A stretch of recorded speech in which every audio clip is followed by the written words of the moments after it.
समय की बताई गई, जिस समय अयोध्या के नरेश, अयोध्या के राजा, सत्यवादी राजा हरिश्चंद्र जी अपने सर पर सेहरा सजा करके, जैसे कि आज दूल्हे राजा अपने सर पे सेहरा सजा करके रामपुर सवाई के धरती पर बारात लेकर आए, उसी प्रकार सत्यवादी हरिश्चंद्र राजा साहब जी सर पे सेहरा सजाए हैं। अयोध्या के जितने नगरवासी हैं सब लोग बाराती के रूप में बारात करे बदे चलल हुन। जौना समय बारात करे बदे चलल हुन, बिरहा में एक लाइन गजल के नमूना लगत है मिस्टर साहब।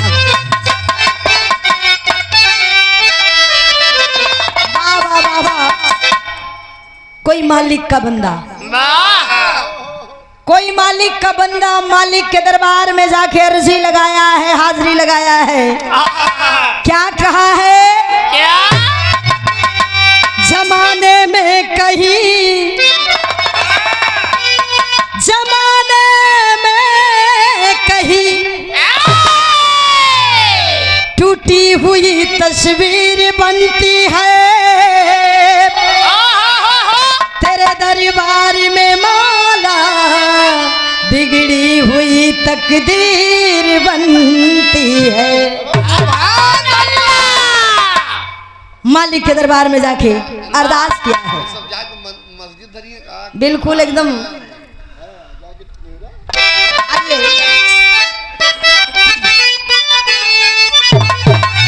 तो तेरे दरबार का, तो तेरे दरबार का, तो तेरे दरबार का मालिक करीना हम भी देखें।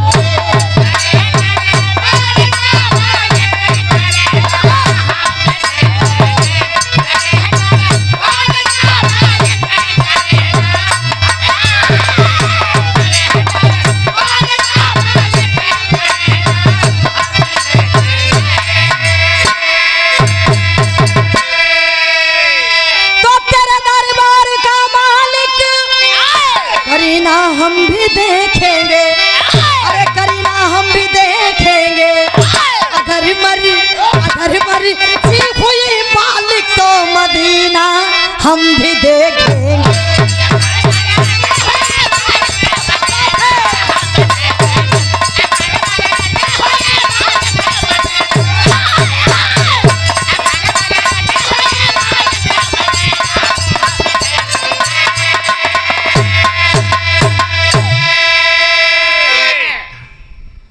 गजल खिलाई रहल, लेकिन भाव में हमारे कवि जी लिखते हैं, जिस समय सर पे सेहरा बांध करके बारात लेके चले हैं उस समय का भाव बताया गया। क्या? तो बांध सर शादी का सेहरा, बांध सर शादी का सेहरा, चली बारात शादी में।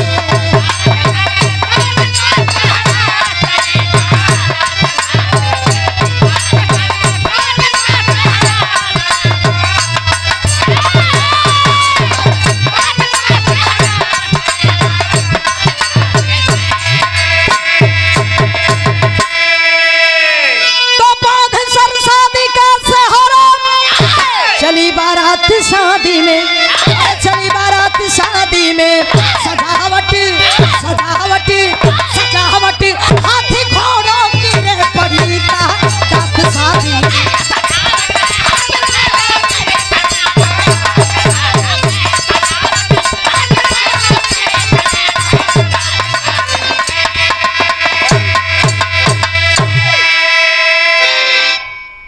पहले के जमाना में मनी वो लोग के जमाने में स्कॉर्पियो, फॉर्च्यूनर ये सब नहीं रहल, ये खाली अर्धा बर्धा रहल की। स्कॉर्पियो फॉर्च्यूनर अगर उनकर रहे तो ये हाथी घोड़ा यही कुल के सवारी रहल। हाथी घोड़ा का सब लोग सवारी कर लेलन, केहू हाथी पर बैठल, केहू घोड़ा पर बैठल, अजे के सवारी ना मिलल उ पैदल चल देलस। कितना दिन बांगुर पर बैठ के चल देलन। जे भाई हाथी घोड़ा का सवारी कैले बा ओके तो खूब मजा बा कि हाँ तो खूब मजा बा छला बारात करे। लेकिन जे भाई पैदल जात बा ओके खूब तकलीफ बा। गर्मी का महीना बा, धूप तेज बा, दोपहरिया तपत ह। वही दोपहरिया के बेला में बारात निकलल ह।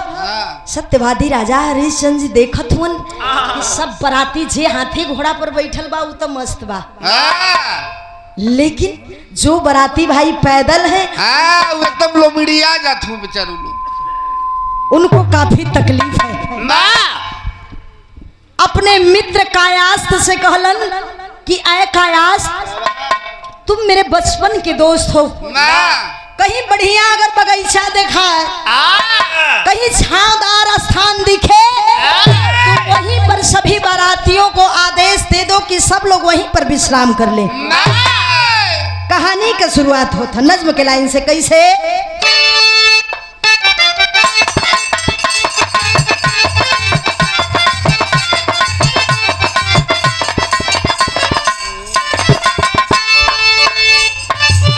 मंजिल दूर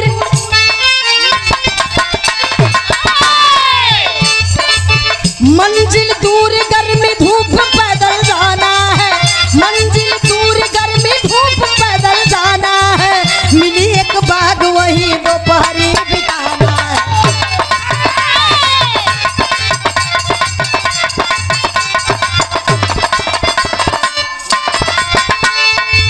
सुहानी बाग में बारातियों का डेरा था, सुहानी बाग में बारातियों का डेरा था, पेड़ के ऊपर एक गिद्ध का बसेरा था।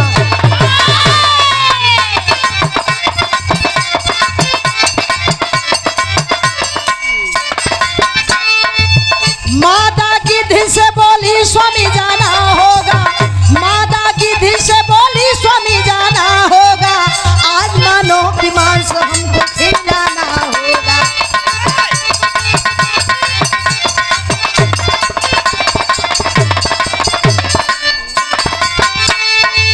गिद्ध बोला है रानी खोज कर हम लाएंगे, गिद्ध बोला है रानी खोज कर हम लाएंगे, अयोध्या के राजा की मांस हम खिलाएंगे।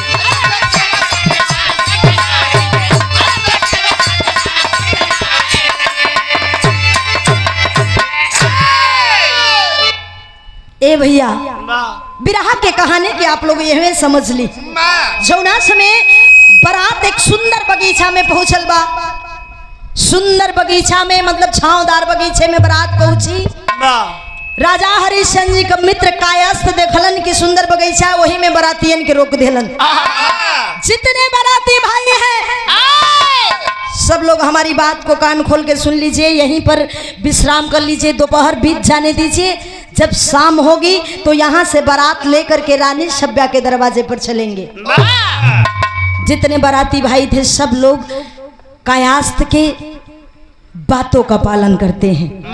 बगीचा में सब लोग रुक गई, बाराती लोग वहीं सब लोग आराम करे लगल।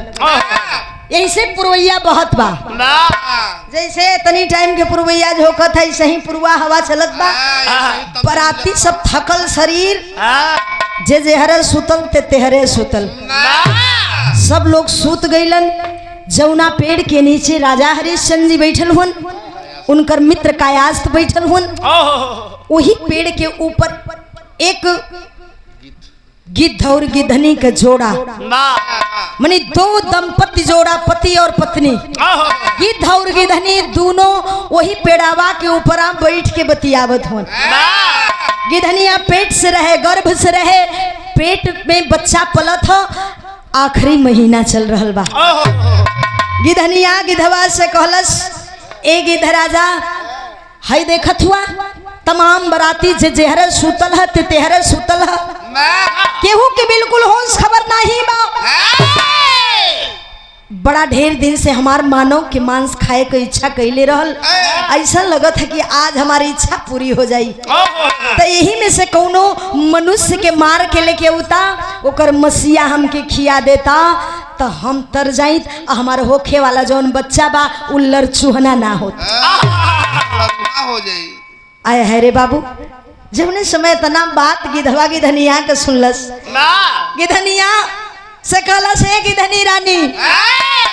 अरे दोपहरिया बीते दा साँझ होवे दा ऐसन वैसन मानव के मांस ना खियाई आखिर में कैसन मानव के मांस खिएबा है आखिरी महीना चलत है 8 महीना बीत गल अब का पैदा हो जाई तब खिएबा दवा कला सरे चिंता मत करा तो के सत्यवादी राजा हरिश्चंद्र जी के मांस खियाई ना सत्यवादी राजा हरिश्चंद्र जी के वाह बड़े आवाक मन से गिधनिया कलस आया रे स्वामी हाई राजा जोन सर पे सेहरा सजा करके हाथी घोड़ा से बारात सजा धजा करके रानी सभ्या से ब्याह करे जात हुन उनकर मांस तू हमके खिएबा कहलन हे ए गिधनी रानी हाई राजा जौना समय द्वार पूजा लगावे जई है मर जई है कैसे मर जई है गिधनिया से गिधवा बतावत बिरहा में गीत लगत हम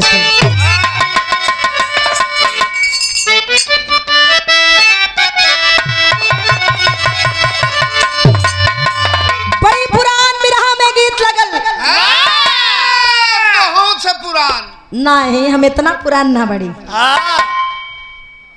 तो लोग से पुरान तना है मनी एमन तमाम दादा बाबा लोग भी बैठल हैं चाचा लोग बैठल हैं जेकरे जमाने का गीत है तो लगत था तो लोग तो क्या हमने पुरान लगत ना तू लोग नया हुआ भैया गीत लेकिन बिरहा में बड़ी पुरान लगत है का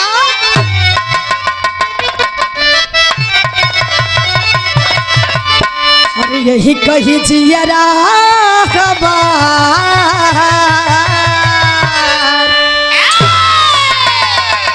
यही कही जियरा हमार गोलिया गुम होई गवारे गोलिया गुम होई गवारे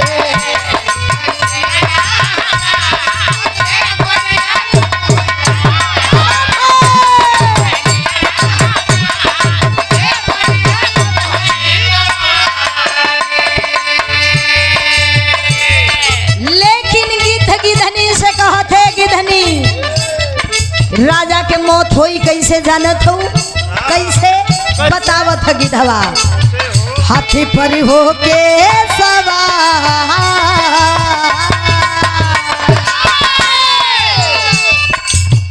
हाथी पर हो के सवार कि राजा द्वार पूजा पे जई है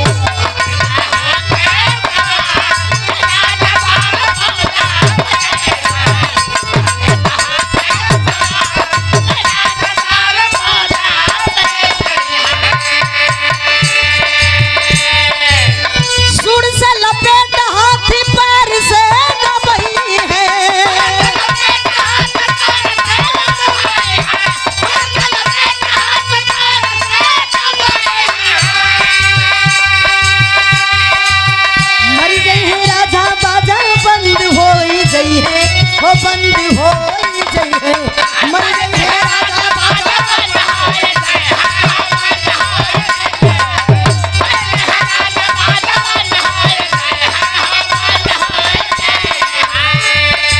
रह जई है सभ्या कुआं रह जई है सभ्या कुआं कि राजा द्वार पूजा पे जई है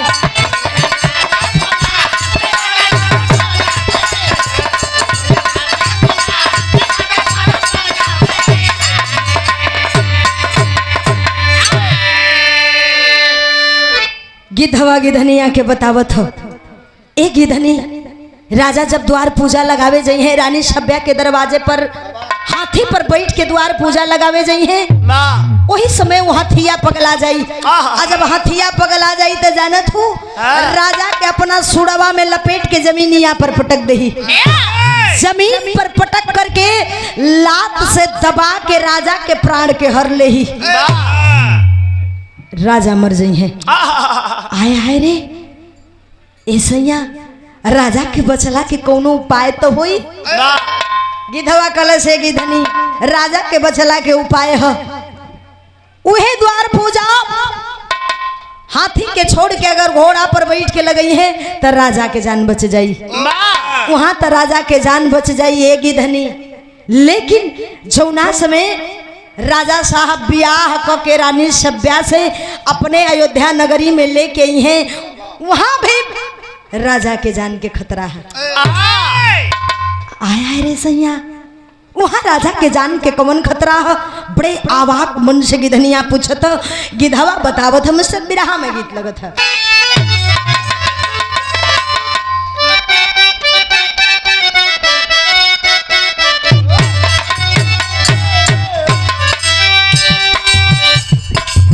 कौनो नई नवेली दुल्हन बिया अपना ससुरा में गई, और जब ससुरा में गई ससुरा से नैहरा आइल बा, नैहरा के सखी सहेली लोग पूछत है का ये सखी ससुरा में तो हर सैया जी कैसा रहलन, ठीक ठाक बीतल ना। उ लड़की बतावत के का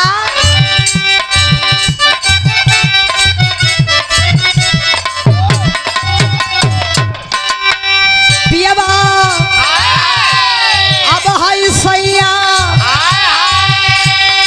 तुला मिलल बाला मुंगवा देख के सपना माए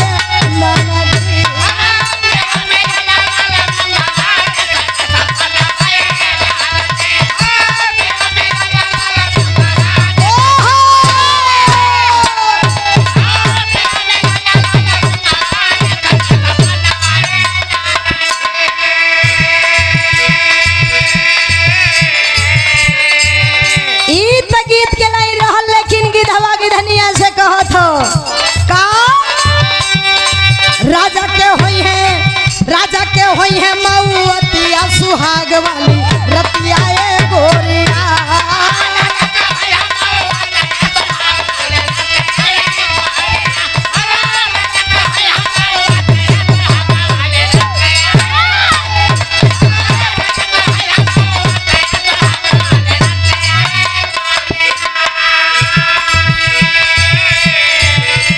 से जिया चढ़त काटी नाग विषधरिया,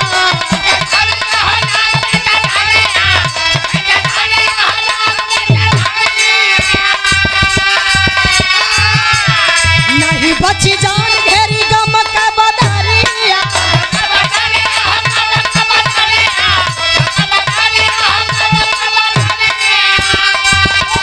नहीं लगी नहीं लगी कोई कमतिया सुहाग वाली रतिया ए गोरिया।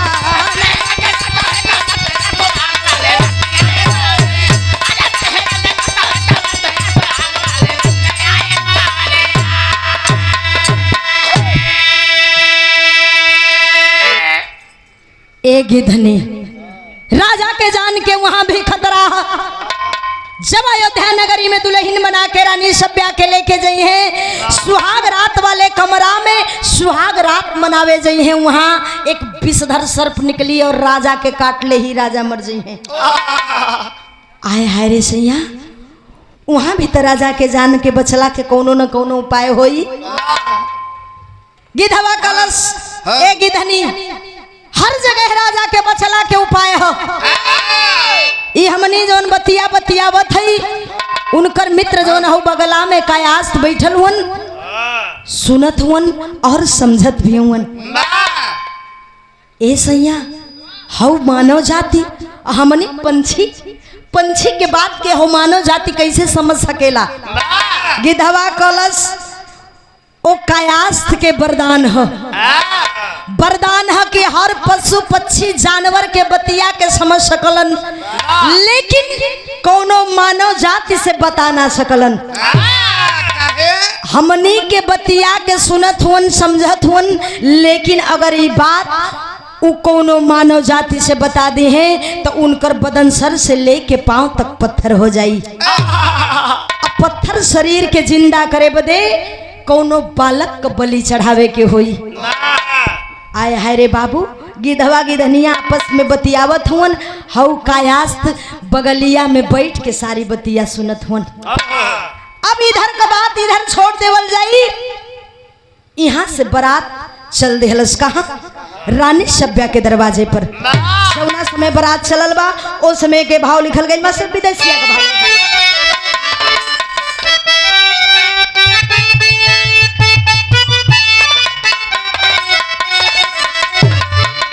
और गिधवा की बतिया से धड़ के छतिया हो और विधान के ऐसने विधनमाए मितऊ राजा के बरतिया दुअरवा पे आई गईली अरे मिले न कयास्ती के चयनवाए मितऊ राजा हरिश्चंद्र जी से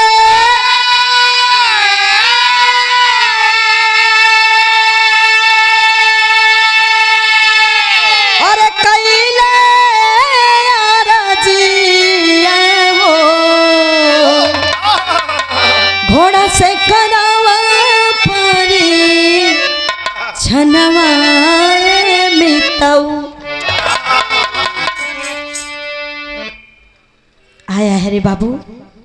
जिस समय बारात दरवाजे पर पहुंची है रानी सभ्या के अब आदेश आइल कि ब्याह का बेला समय बीतल जाता जितना जल्दी हो सके द्वार पूजा लगा दिया जाए। द्वार पूजा लग गई। अब राजा हरिश्चंद्र जी हाथी की ओर बढ़े हैं। हाथी पर सवारी करे खातिर चलल हुन। वही घड़ी कायास्थ पहुंच गईलन। कायास्थ पहुंच के हाथ पकड़ के खींच लिए कहे कि ए राजा साहब ये हाथी आपके शोभा ना देता। हाथी पर आप मत बैठा। अगर द्वार पूजा लगाना है तो आप घोड़े पर बैठ जाइए। घोड़ा पर बैठ के द्वाराचार लगा दा। हमारा मन पता न काहे घबरा था।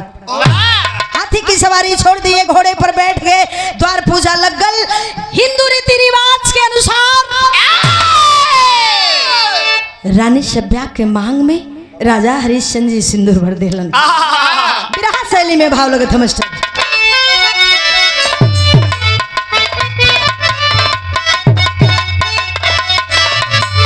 अरे नजर से बरसे स्वाति की घटा अरे नजर से बरसे स्वाति की नजर से बरसे स्वाति की घटा तब भर गई मांग चली सभ्या बाबू के घर से।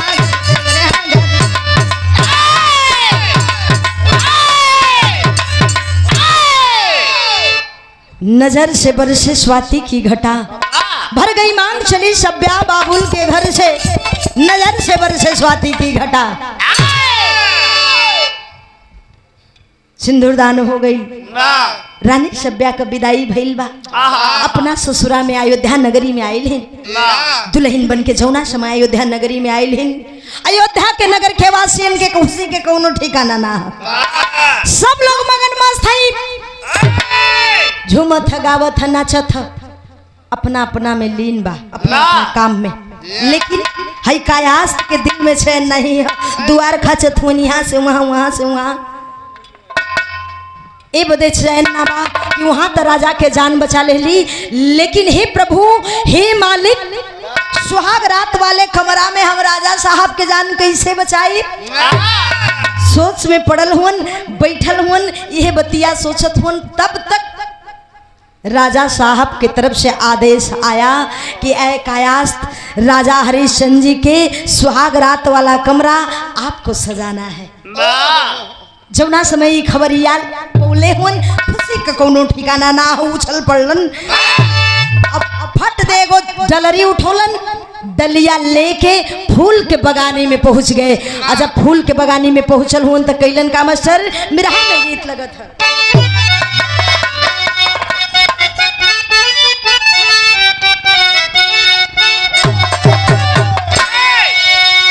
ए सिपाही भैया, कौनो मेहरारू तोहरे मलकी नियर रहे, अब मरद एकदम बिल्कुल तोहरे नियर रहे। वहू के बार झरल रहे। अब इनकर मेहरारू दो चार छठे हमारी समझ से काने में कहरवा चुकल है। लेकिन इहो देखा को मेहरारू बा, एहू को फरमाइश बा। अब फरमाइश हो कैसन? अरे हमारी पाए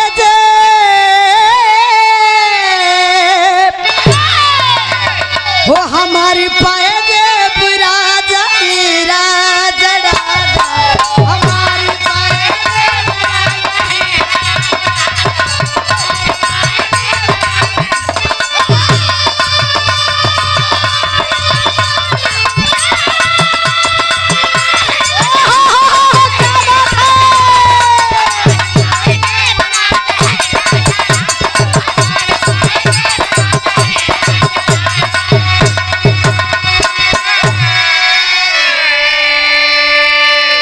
लेकिन बाहर कायास्थ अपने मित्र के साथ मित्रता निभाने में, सच्ची मित्रता निभाने में कोनो कसर छोड़त नहीं हुआ।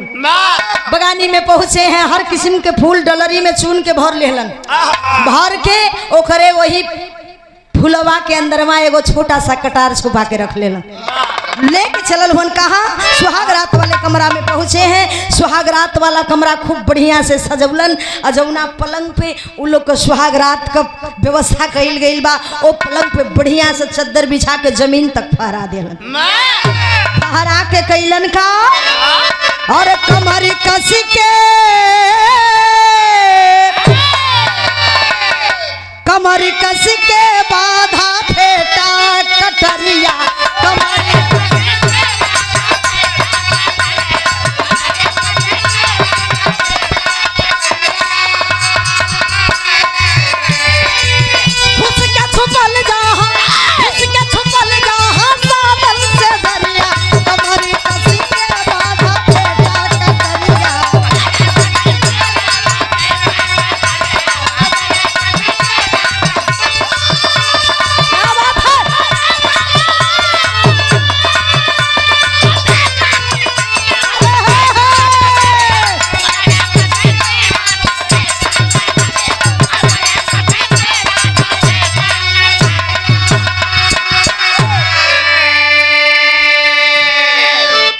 कमरा सजौलन। सजौला के बाद ओ कमरा से बहरे नहीं निकलन।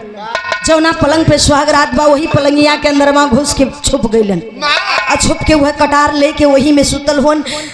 दोपहरिया मनी शाम हो गई, रात हो गई। जब आधी रात भइल बा, इधर राजा साहब सुहाग रात वाले कमरा में प्रवेश कैले हुन। पलंग पर जाके बैठल हुन। दोनों प्राणी आपस में दिल का बात बतियावत हुन। लेकिन होत कहा,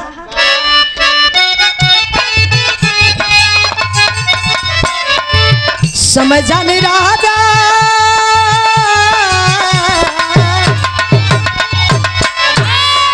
समझन राजा बिस्तर गई आई,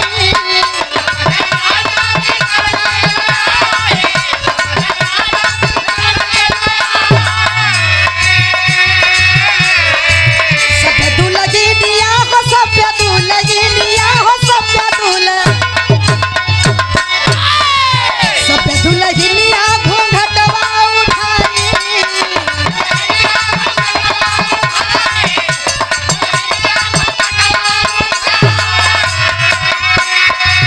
कोने से निकलल बा, कोने से निकलल बा नाग विषधरिया, कमर कस के बाधा फेटा कटरिया।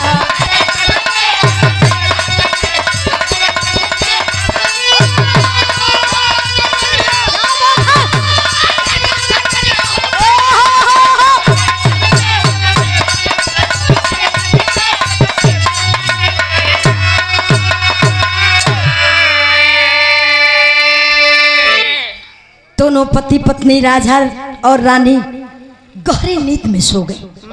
एकदम बेखबर हो करके गहरी निद्रा में नींद लग गई, सूत गईलन। तब तक जब घड़ी 12 बजौले बा, एक विषधर सर्प काला नाग उसी घर में एक कोने से पता नहीं कहां से निकल के आया, फुफकारते हुए।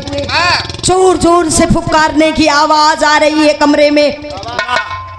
कायास्थ चारों तरफ चौकन्ना होकर के इधर से उधर देखत हुन कि आखिर में यह आवाज आ कहां से रही है। देखता देखत तब तक साफ पलंग के पास पहुंच गई।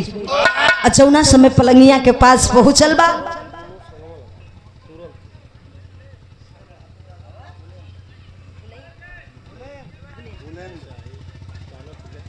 आदरणीय आप परम श्रद्धेय शेर बहादुर यादव जी, आप बाबूजी की ओर से ग्राम भुलेंद की धरती से ये 201 रुपए का पुरस्कार, बहुत बहुत प्रणाम है, आशीर्वाद की चाहे। तब तक देखते देखत पलंग के पास सर्प आ गई। पलंग पर चढ़त तब तक कटार निकाल करके कायास्थ 2 खंड में विभाजित कर दिलन।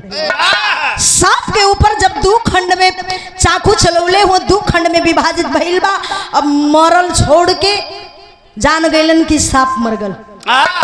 अब राजा साहब के जान को कोई खतरा नहीं है। मैं किसी तरह इस कमरे से किसी भी हाल से बाहर निकल जाऊं। ए बाबू, लेकिन बाहर है संजोग, जे वही कमरे से बाहर निकलना चाहते हैं, जमीनिया पर लोटा में पानी रखल रहे, सोचलन कि पार क के हम घर से बहरा निकल जाब, उहे लोटवा का पनिया लतवा से लग के ढनक गई। जब जमीन पे ढनकल है तो आवाज आई, जब आवाज आई है तो खड़बड़ा के राजा साहब पलंग से उतर गईलन। उतर के देखत हुन कि कोई हमारे कमरे से भगा हुआ बाहर की तरफ जा रहा है। छलांग मार के भरत गौरी में धक दबोच लेलन। अजौना समय दबोच ले हुन, जब चेहरा घुमा के देखलन, हो बाबू आवाक हो गईलन।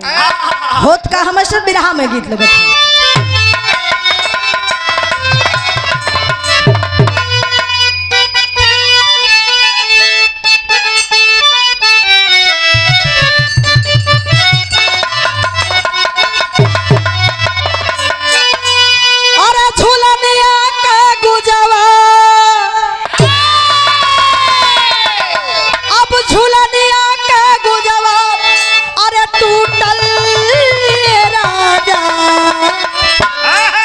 जवनिया में गड़िया छूटल राजा,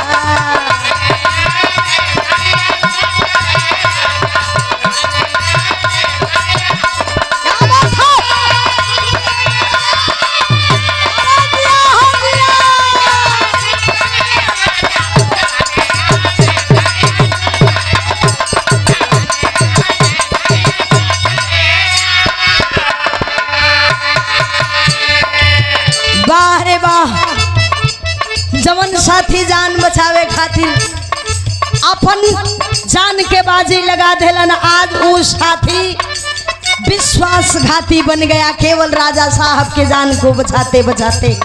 जौना समय राजा साहब चेहरवा के चिन्हले हुन, सवाल पे सवाल खड़ा कर देलन, इतना सवाल खड़ा कर देलन कि कायास्थ जी मजबूर हो गईलन। कहलन, ऐ कायास्थ, तुम इस कमरे में क्यों आए? आने का कारण बताओ। अब कायास्थ दोनों हथवा में हथवा धा के ऐसा ही गर्दन झुका के खड़ा हुन। कहलन, ए राजा साहब, हम कोई विश्वासघात नहीं किए हैं, लेकिन राजा साहब माने के तैयार नहीं हुआ, सुन के तैयार नहीं हुआ, फिर भी अपना आप के सही साबित करल चाहत हुन। कहत हुन का,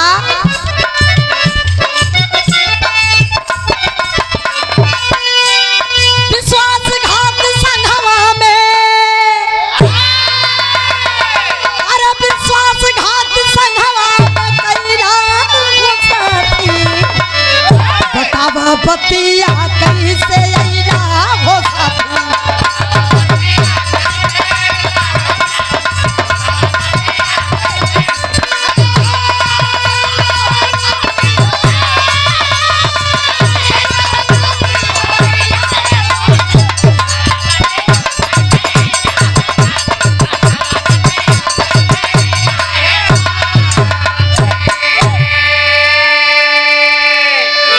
कहलने, राजा साहब, ना हम चोरी किए हैं, ना ही आपके साथ कोई विश्वासघात किए हैं, ना ही हम कोई गद्दारी किए हैं, ना ही हम कोई बेईमानी किए हैं। अरे कैली न चोरी न कैली गद्दारी, तोरे साथ कैली सच्ची वफादारी।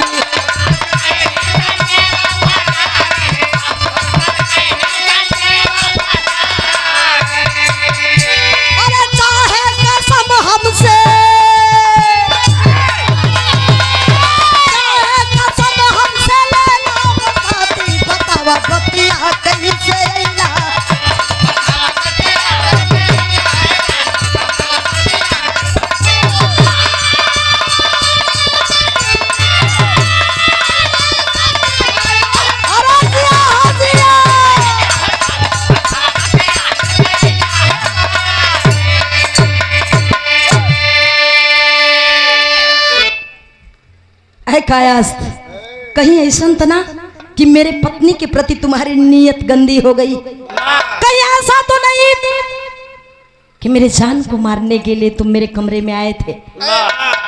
कहीं ऐसा तो नहीं कि तुम चोरी के नियत से हमारे कमरे में आए थे? कलन ही राजा साहब, इतना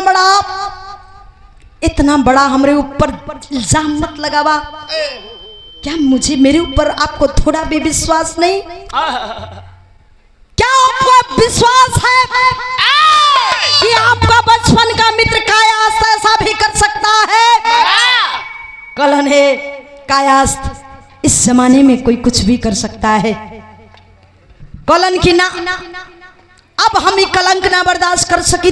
सच्चाई बतावे जाती है राजा साहब, अगर हमारी बदन सर से लेके पांव तक पत्थर हो जाई तो इस पत्थर को जिंदा करने के लिए आपको एक बालक की बलि देनी होगी, और वही बालक के बलि दे करके ओकरा खून से हमारा ही तन के नहवई बात, तब जाके हम अपना असली तन के पाई। ला सच्चाई सुना, सच्चाई बतावत हो। पहपट का भाव लगल बिरहा में।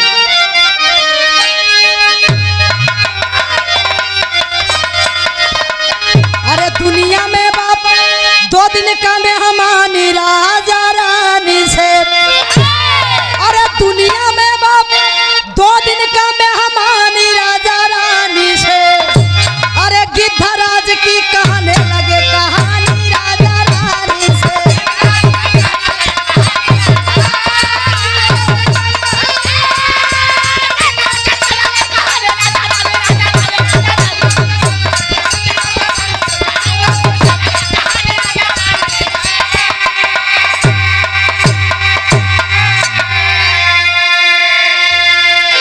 अब जब कलंकवा के ना बर्दाश्त करे पोलन हो बाबू, आज सच्चाई को बयां करने चले हैं। सच्चाई बता रहे हैं उस गिद्ध और गिद्धनी का।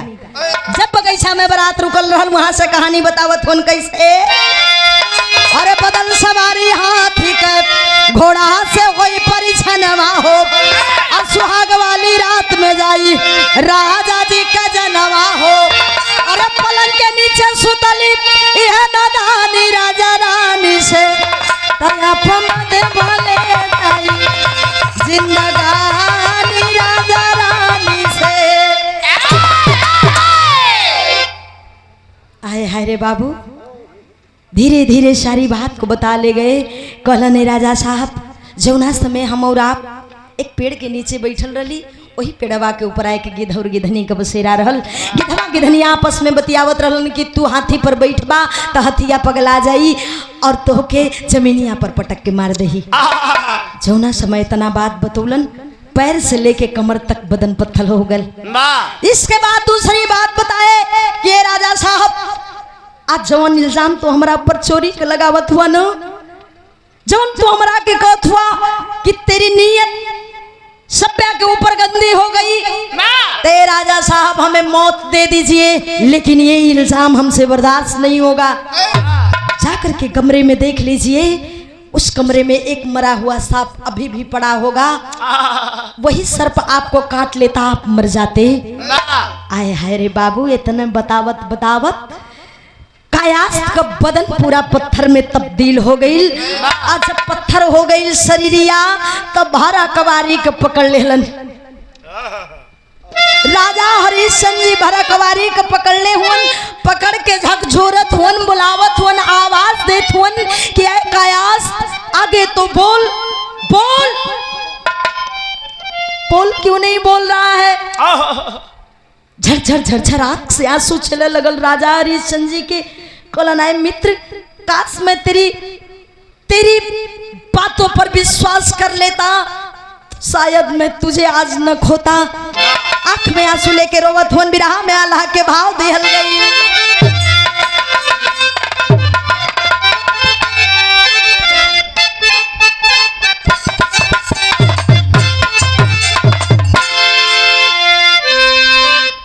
बदन कायासी के पत्थरवा होई गईले बाबू,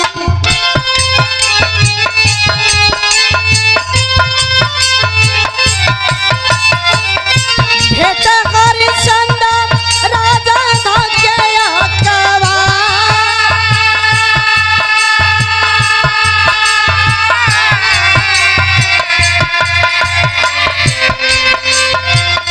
तोहरी एहसान नहीं हमसे भूलिए साहेब।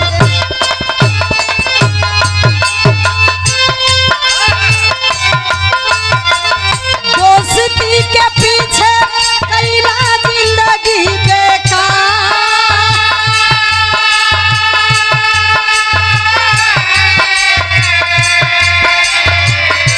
प्रकट गदेला लेके नरबली चढ़वले बाबू।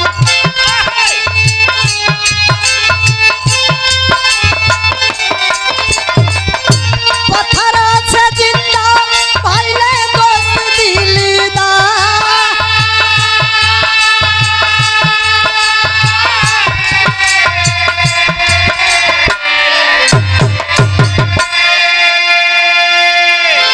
धीरे धीरे कुछ दिन बीत गया।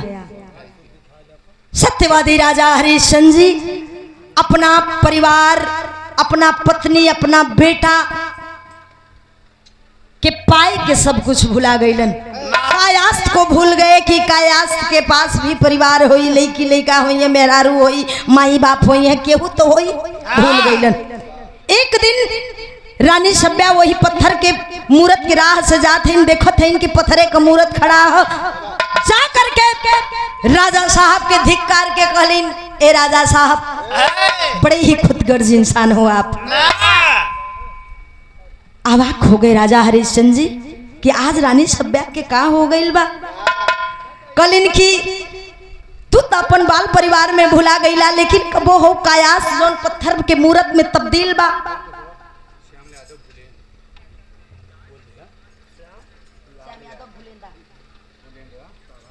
ये देखिए 151 रुपए का पुरस्कार आदरणीय आप परम श्रद्धे श्याम यादव बाबूजी, आप श्याम लाल यादव बाबूजी की ओर से भुलेन की धरती से बहुत बहुत प्रणाम बा, आशीर्वाद की चाहे। कलन कबहू सोचला केहू कायास्थ का होत होई, ओकर पास परिवार ना हो, घर ना हो। आए हाय रे बाबू, जौना समय तनी बतिया सत्यवादी राजा हरिश्चंद्र जी सुनलन, करेजवा में तीर के तरह छल निकले बा। बात लगल बा। अब राजा साहब एक लड़का के खोज में निकल पड़लन, एक बालक के खोज में निकल पड़े। खोजत खोजत एक ब्राह्मण का लड़का पौलन, ओकरा के चोरी कर लिए हन। चोरी क के लेके आयल हुन। जब चोरी क के लेके अइलन तो जवन उ पत्थर का मूरत कायास्त करल, वही पत्थरे के मूरत के सामने उ बालक को बलि चढ़ौलन। कटार लेकर के गर्दन पर उस बच्चे के चलाए हैं, चला के ओकर खून से पत्थर के मूरत के नहौले हुन। जब पत्थर के मूरत के नहौलन तो कायास्त का बदन फिर से इंसान के शरीर में तब्दील भइल बा, पत्थर से जिंदा भइलन, इंसान को तन पौलन। जब इंसान को तन पौलन धीरे धीरे कुछ दिन और बीतल, कुछ दिन और बीतल तब भइल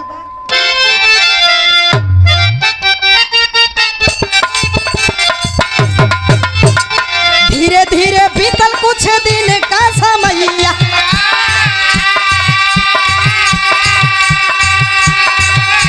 रोहित जन्म भैली गोदा गुलजा,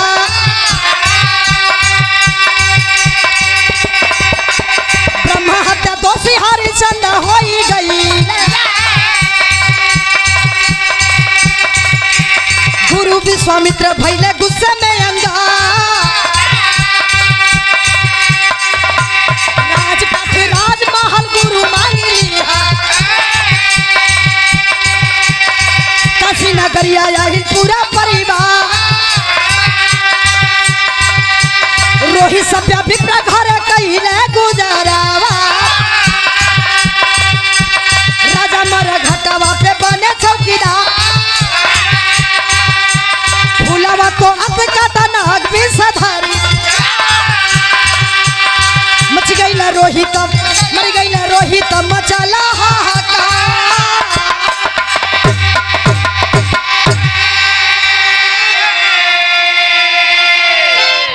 वाह, धीरे धीरे कुछ दिन और बीत गई। जब कुछ दिन और बीत गई हो बाबू, राजा साहब भूला गईलन, सब चीज भूल गए, अपने गृहस्थी में लीन हो गए। एक दिन अपने राज दरबार में रात्रि का बेला है, गहरी निद्रा में सोए हैं। सपना में गुरु विश्वामित्र जी आए हैं। राजपाट, घर द्वार, महल अटारी, मेहरारू लइका सब चीज दान दे देलन। बिल्कुल याद नहीं है। सुबेर भइल बा, दुआरी पे बैठल हुन, गुरु विश्वामित्र जी घूमत टहरत आ गइलन। कहलन ए राजा हरिश्चंद्र, यहाँ का बैठल हुआ? कहलन की घर हमार, मेहरारू हमार, और आप ई कैसन सवाल करत हुन कि यहाँ का बैठल हुन? कहलन रात के सपना के याद करो। रात के सपना को याद करिए। आप सब कुछ दान कर दिए हैं, मेहरारू लइका, घर द्वार, महल अटारी, सब कुछ। जब रतिया के सपनमा के याद कैले हुन हो बाबू, देखत हुन मैं सब कुछ दान कर दिया हूँ। अब सत्यवादी राजा हरिश्चंद्र जी कल्लू डोम के हाथ से बिक गईलन, हाथ में बिक गईलन। मणिकर्णिका घाट पर जाकर के लाश जलाने का काम करने लगे। और रानी सभ्या एक ब्राह्मण के घर में जाके चौका बर्तन माजे का काम करत है। और वही ब्राह्मण के खातिर जवन छोट बचवा रोहित रहे, रोज बगिया में फूल चुने खातिर जाए। बाहरे समय, बाहरे संजोग, समय ए भैया इतना बलवान होला कि कब राजगद्दी से उठा के आपको जमीन पे कर देगा, कोनो ठीक नहीं है। इस समय बड़ा बलवान होला। राजा साहब अब जाके लाश जलावे का काम करत हुन, रानी बर्तन माजे का काम करत हिन। छोट बचवा ब्राह्मण बदे रोज बगिया में फूल सुने जाता। समय खराब भइल होत का बिरहा के आखिरी भाव में लिखल।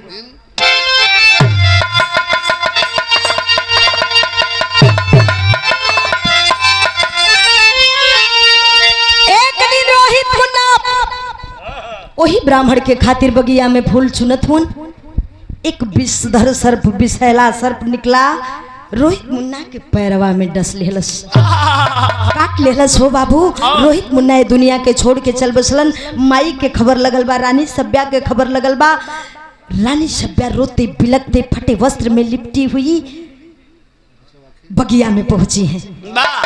बचवा के गोद में उठौले हिन, उठा के रोक के कहले,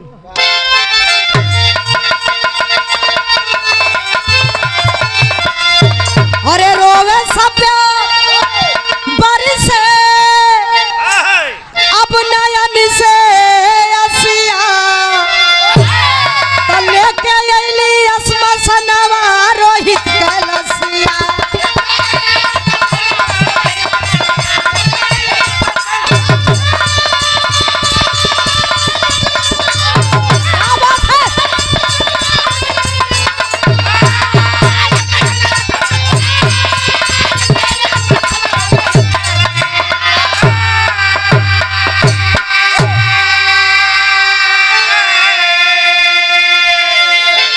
फटल वस्त्र पहनले रानी सभ्या गोदिया में एगो अपना बचवा के उठा के लेके वहीं पर पहुंची है जहां की सत्यवादी राजा हरिश्चंद्र जी लाश जलावे का काम करत हुन। जहां के कल्लू डोम का नौकर बन के लाश जलावत हुन पहुंचल हन। पहुंच के दाह संस्कार बदे अग्नि मंगलीन। कैसे मंगलीन? अरे सत्यवादी राजा आज बने चौकीदार हो, अरे कर्जा चुका के करे अंतिम संस्कार हो।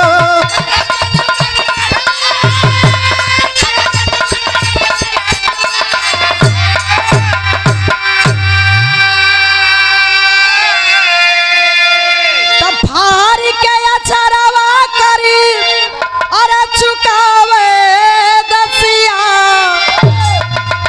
लेके अइली असमसनवा रोहित कलसिया। जो वही लाश को लेकर के वहां पर पहुंची हैं, कॉलेन की ए राजा साहब, यह आपका बेटा है, इसका दाह संस्कार करना है। दाह संस्कार करने के लिए अग्नि दे दीजिए। राजा साहब कलन, कौन बेटा, कौन पत्नी, कौन हो आप लोग? मैं आप लोगों को नहीं पहचानता। मैं यहाँ का नौकर हूँ और नौकर का काम है कर लेना। अगर आप कर देंगी तब ही हम अग्नि दे पाएंगे, नहीं तो हम अग्नि नहीं दे पाएंगे। आया है रे बाबू अखिया में आंसू लेके रानी सभ्या कली ने राजा साहब पहचानिए अपने बेटे को। ये गोद में जो आज गोद में जो पड़ा है आंखें बंद करके, जो किस दुनिया में अब नहीं है, वो आपका बेटा है। और ये जो पत्नी आपके सामने खड़ी है, ये आपकी पत्नी है, फटे वस्त्र में लिपटी हुई, क्यों नहीं पहचान रहे? राजा साहब कलन, मैं किसी को नहीं पहचानता, मैं यहाँ का नौकर हूँ। अगर आप कर देंगी तब हम आपको अग्नि दे पाएंगे। ए बाबू, जे वही रानी सभ्या अपने आंचल को फाड़ने के लिए चली है, कर चुकाने के लिए इंद्रासन डोल गया। इंद्रासन के आखिरी भाव में लिखल गई कैसे? और डगमग इंद्रासन उतरल स्वर्ग से विमानवा, और तीनों प्राणी धैले सीधे स्वर्ग में ठिकाना।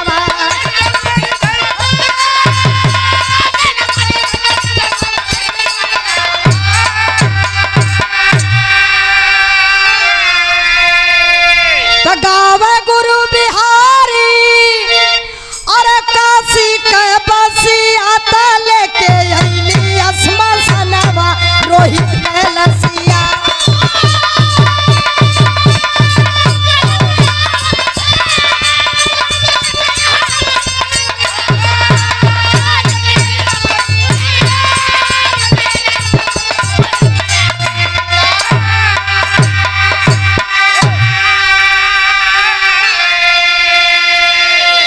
राजा साहब के सत्यता को देख करके इंद्रासन डोल गया।